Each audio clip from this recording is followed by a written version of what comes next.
Hello दोस्तों, स्वागत है आपका मेरे YouTube channel learn and get के अंदर।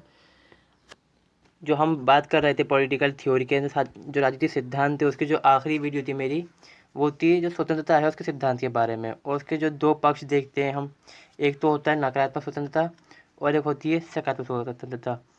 तो वो उसकी वीडियोज़ आप मेरी प्लेलिस्ट के अंदर जाके देख सकते हैं। उसके बाद अब जो आगे जो हम देखते हैं वो आता है जो स्वतंत्रता है उसके प्रकार के बारे में। इसमें हम इस वीडियो के अंदर हम मतलब जो चार प्रकार हैं उनके बारे में बात करेंगे। वैसे कम से कम ये होते हैं 8 प्रकार। तो इसमें 4 प्रकार देखेंगे। पहला आता है हमारा प्राकृतिक, राजनीतिक, फिर हमारा आएगा इसके अंदर व्यवहारिक और नागरिक स्वतंत्रता। तो पहला हम देखते हैं इसके अंदर, अगर आपने वाली वीडियो नहीं देखी अभी तक, जो सिद्धांत के बारे में है, स्वतंत्रता के बारे में, जिसको हम स्वाधीनता भी बोलते हैं, लिबर्टी के बारे में जो आती है, कॉन्सेप्ट जो है लिबर्टी का, उसके वीडियोस को आप देख सकते हैं प्लेलिस्ट के अंदर। और ये हिंदी मीडियम वालों के लिए है, जो इंग्लिश मीडियम वाले हैं उनके लिए अलग प्लेलिस्ट है इंग्लिश मीडियम की। और चैनल को सब्सक्राइब नहीं करा तो भी चैनल को सब्सक्राइब जरूर करें और अपने दोस्तों के साथ भी ज़रूर शेयर करें। तो पहला है प्राकृतिक स्वतंत्रता। इसका मतलब क्या होता है कि जो प्राकृतिक स्वतंत्रता होती है वह बस इंसान को क्या होता है, जन्म से ही मिल जाती है। जो उसको आज़ादी मिल रही, पैदा पैदा होते ही मिलती है, मतलब मौका मिलता है इंसान को कि आज़ादी होती है उसके पास एक, उसको हम कहते हैं प्राकृतिक स्वतंत्रता। इसका सिद्धांत क्या होता है, जो मतलब प्राकृतिक स्वतंत्रता मतलब क्या चीज़ है, जहाँ किसी को जो भी कुछ करना है वो अपने उसके पास पूरा अधिकार होता है, जो चाहे वो कर सके। इसका मतलब क्या है कि पूर्ण रूप से स्वतंत्रता थी की बात आ रही है यहाँ पर। मतलब हम जब बात करते हैं राज्य का, जो हम देखते हैं स्टेट, उसकी थ्योरी आती है हमारे पास, ये राज्य का जो सिद्धांत होता है उसके अंदर हम बात करते हैं। जो प्राकृतिक राज्य के बारे में जब हम बात करते हैं, जिस टाइम हम कहते हैं कि जो सरकार वगैरह कुछ नहीं थी, लोग आज़ाद थे, उनके पास कोई कंट्रोल करने का कोई था नहीं, उनको नियंत्रण करने वाला कोई नहीं था, कोई उनके पास मतलब अथॉरिटी नहीं थी कि जो उनको नियंत्रण कर सके और उनके बीच में जो मुद्दे होते हैं उनको सुलझा सके। तो उस टाइम लोग पास इतनी स्वतंत्रता थी कि वो जो चाहे मर्जी से करते थे। जिसके अंदर ही बात भी बताई जाती है कि वो हत्या भी कर सकते थे, इतना अधिकार उनके पास हुआ करता था। क्योंकि जब कोई उनको कंट्रोल करने वाला नहीं है, अगर उन्होंने किसी ने हत्या कर डाली किसी की, तो उसको सज़ा कौन देगा? जब वहाँ पे कोई है ही नहीं सज़ा देने वाला, तो वो तो फिरता फिरेगा आसानी से और वो कुछ भी कर सकता है इसके अंदर। तो ये पहले के टाइम के अंदर बात करते हैं, जब हम देखते हैं कि जो सामाजिक अनुबंध का सिद्धांत है उसके अंदर थॉमस हॉब्स हैं, जॉन लॉक हैं, रूसो हैं, तो वो बताते हैं कि इसके बारे में ही कि प्राकृतिक स्वतंत्रता वही चीज़ थी उस टाइम के अंदर जब लोगों के पास पूर्ण स्वतंत्रता थी, कोई उनके ऊपर प्रतिबंध नहीं था और न वो किसी अनुबंध के अंदर थे शामिल। राज्य उन पर प्रतिबंध नहीं लगा सकता था क्योंकि राज्य था ही नहीं। और आज के टाइम में अगर हम देखें, कुछ स्वतंत्रता हमारी होती है प्राकृतिक, जैसे हम कहते हैं कि जीने का अधिकार है, इस पे तो अधिकार हमारा है ही। तो इस पर कोई भी राज्य, कोई भी देश हो आज के टाइम में, उसके ऊपर प्रतिबंध नहीं लगा सकता, जीने का अधिकार है हमें। रूसो का कहना था कि उन्होंने क्या कहा, मनुष्य स्वतंत्र उत्पन्न होता है किंतु सर्वत्र वह बंधनों में बंधा हुआ है। इन्होंने दोनों बातें कही कि पैदा तो वो इंसान स्वतंत्रता हो रहा है, पर बद्ध अनुबंध तो लगे हुए होते ही हैं कुछ ना कुछ अनुबंध तो इंसान के ऊपर। तो इन्होंने किसको कहा, इसको कहा जाता है कि जो एक प्राथमिक, हम कहते हैं कि डेफिनेशन होती है, बेसिक डेफिनेशन जो आती है हमारे पास स्वतंत्रता की, कि इंसान पैदा होता है पर कुछ उसके ऊपर प्रतिबंध होते हैं। इसमें हम देखते हैं कि जो प्राकृतिक स्वतंत्रता है कि अधिकार में हम स्वतंत्र में का अर्थ मनुष्य की अपनी इच्छा अनुसार कार्य करने से लगाते हैं। मतलब जो इंसान अपनी इच्छा से काम कर सकता है वही प्राकृतिक स्वतंत्रता होती है। लॉक ने जीवन तथा संपत्ति की स्वतंत्रता को प्राकृतिक बताया है। जॉन लॉक देते हैं हमें, हम देखते हैं सामाजिक अनुपात की जो सिद्धांत आता है, जॉन लॉक देंगे, रूसो देंगे और थॉमस हॉब देंगे। तो इसमें पहला जो आ रहा है यहाँ पर रूसो आ चुका है। रूसो ने कह डाला कि आज़ाद होता है मतलब पैदाइश से इंसान जो होता है स्वतंत्र होता है। और जो लॉक कह रहे हैं उनके हिसाब से क्या है, जीवन जीने का अधिकार और संपत्ति रखने का अधिकार इंसान के पास, क्योंकि पैदाइश से उसको मिलता है, प्राकृतिक होता है और कोई जो राज्य है उसे प्रतिबंध नहीं ला सकता है इसके ऊपर। तो उनके हिसाब से जो प्राकृतिक स्वतंत्रता है वो यही है कि जीवन जीने का अधिकार और संपत्ति रखने का अधिकार। हॉब्स भी आते हैं। अब हॉब्स ने भी तो कहा है कि जो सामाजिक अनुभव की थ्योरी बताते हैं, वो इसमें कहते हैं कि राज्य का जो नेचर था, किसमें इंसान आज़ाद था, उसी बारे में क्या कहते हैं, ये प्राकृतिक अवस्था में व्यक्ति को प्राकृतिक स्वतंत्रता प्राप्त होती है। मतलब जब कोई राज्य वगैरह वहाँ पर नहीं होता, कुछ भी नहीं होता ऐसा, तो उसको स्वतंत्रता वहाँ पर मिल जाती है आसानी से।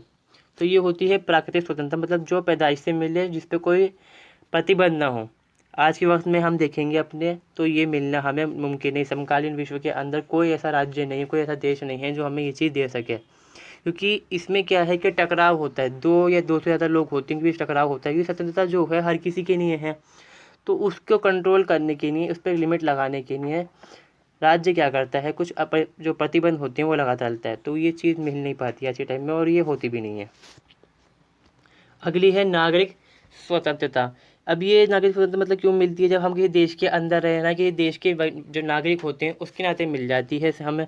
सरकार द्वारा प्रथागत, अनुचित या मनमाना हस्तक्षेप करने के लिए एक नागरिक की स्वतंत्रता, मतलब सरकार और कुछ मनमाना करती है जैसे हम देखते हैं कि सरकार कभी कभी ऐसे कानून बनाती है जो हमारे खिलाफ हों या हमारे को सूट ना करती, मतलब जब चाहिए ही नहीं हमें कानून, जो दूसरी सरकार बना डालती है उन चीज़ों को। तो सरकार ये मनमानी कर रही है और अनुचित काम करती है, उसके खिलाफ जो हमारे पास अधिकार होते हैं हम बोल सकते हैं सरकार के खिलाफ, अपना जो मतलब अपने विचार रख सकते हैं, सरकार को बदल सकते हैं, चाहे वो कैसे भी हो।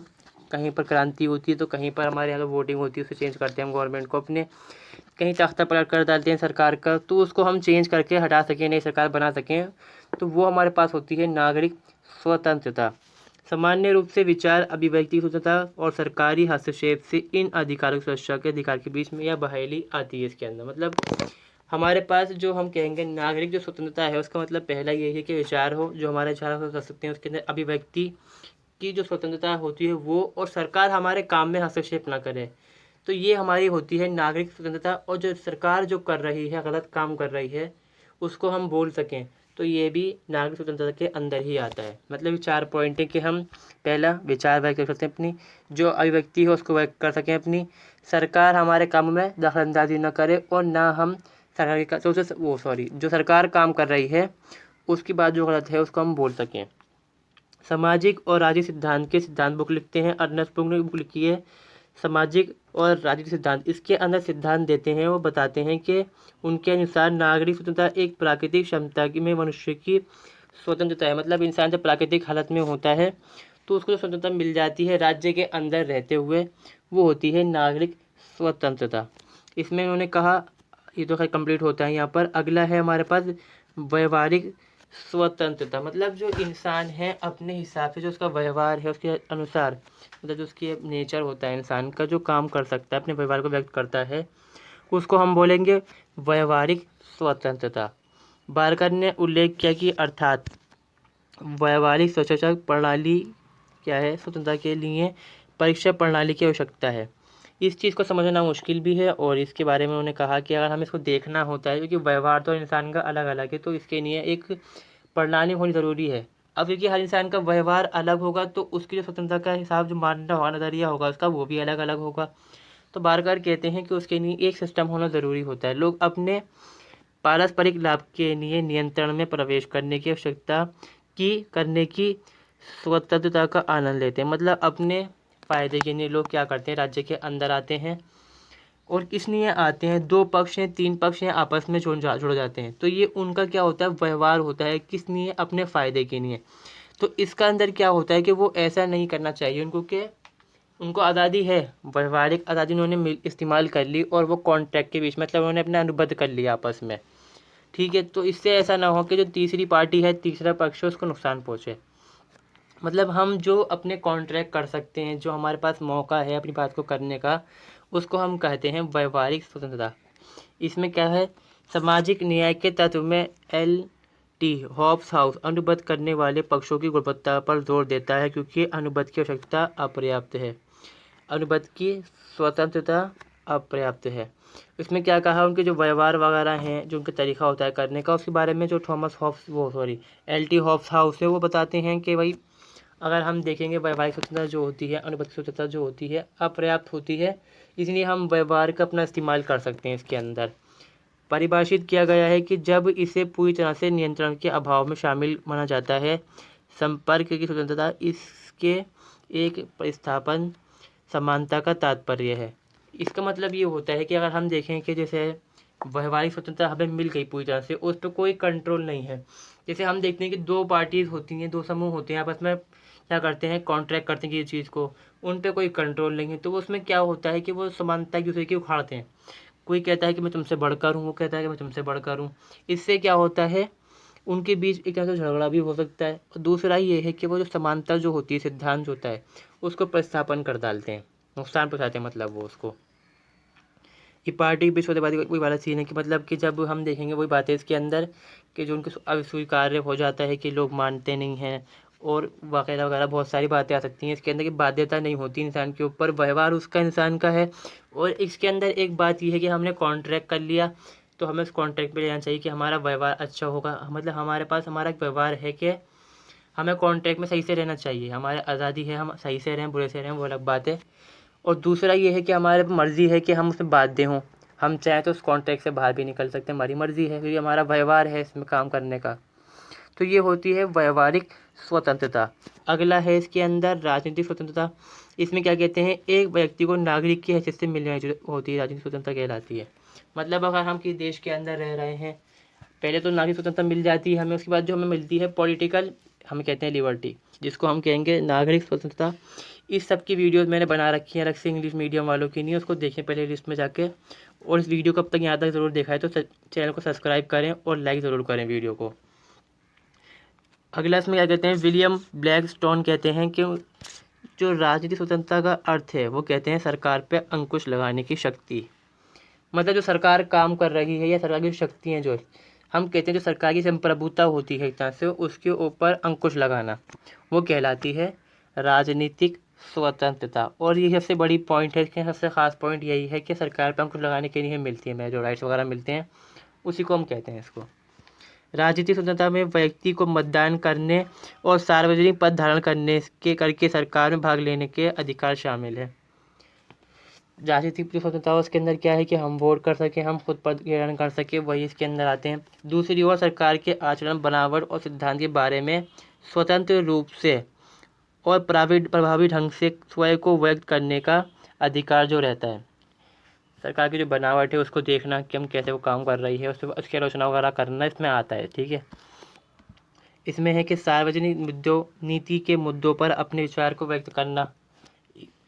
पॉलिटिकल हमारी जो लिबर्टी है, यानी कि जो राजनीतिक स्वतंत्रता हमारी है कि भाई हम अपनी जो बात है रख सकते हैं उसको आसानी से, मतलब बात को हम कह सकते हैं, वो बात इसके अंदर आती है। लॉस्की ने भी कहा कि राज्य के कार्यों में सक्रिय भाग लेने की शक्ति ही राजनीतिक स्वतंत्रता है। मतलब जो राज्य काम कर रहा है उसके अंदर हम बात ले सकें, वो हमारी राजनीतिक स्वतंत्रता हो जाती है। इसमें हमें 3 तरह के मौके मिलते हैं। पहला हमें मतदान का अधिकार मिलता है, मतलब इसको बांट सकते हैं हम इसको। निर्वाचित होने का अधिकार, मतलब कि हम चुनाव में खुद खड़े हो सकते हैं, हमें इसकी आज़ादी है कि हम खड़े हो सकें और लोग हमें इलेक्ट, मतलब चुनाव कर सकें, हमारा निर्वाचन कर सकें।